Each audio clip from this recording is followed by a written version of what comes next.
राधे राधे दोस्तों, आप सबको किरण भाटिया का नमस्कार।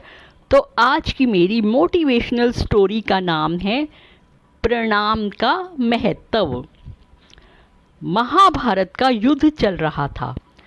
एक दिन दुर्योधन के व्यंग से आहत होकर भीष्म पितामह घोषणा कर देते हैं कि मैं कल पांडवों का वध कर दूंगा।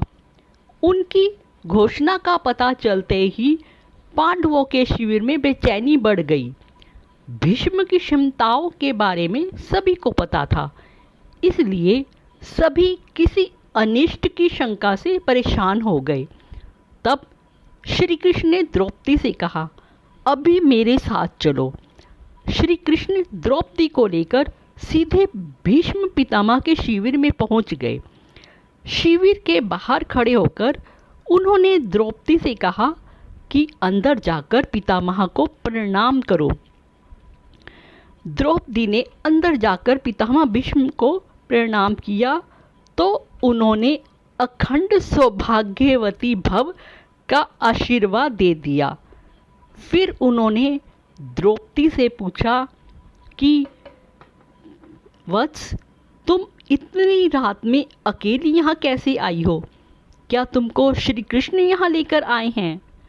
तब द्रौपदी ने कहा कि हाँ, और वो कक्ष के बाहर खड़े हैं। तब भीष्म भी कक्ष के बाहर आ गए और दोनों ने एक दूसरे से प्रणाम किया। भीष्म ने कहा, मेरे एक वचन को मेरे ही दूसरे वचन से काट देने का काम श्री कृष्ण ही कर सकते हैं।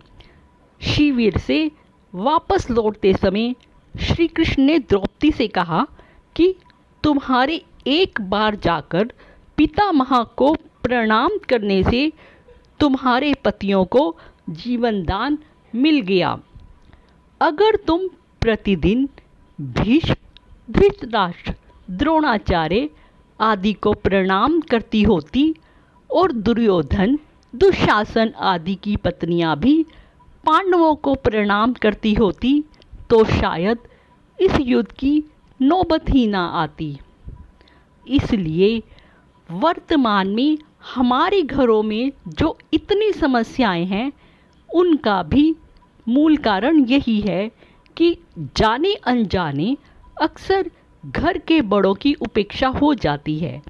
यदि घर के बच्चे और बहुएं प्रतिदिन घर के सभी बड़ों को प्रणाम कर उनका आशीर्वाद लें तो शायद किसी भी घर में कभी कोई क्लेश ना हो। बड़ों के दिए आशीर्वाद कवच की तरह काम करते हैं। उनको कोई अस्त्र शस्त्र नहीं काट सकता। Radhe Radhe. Please subscribe, share and like.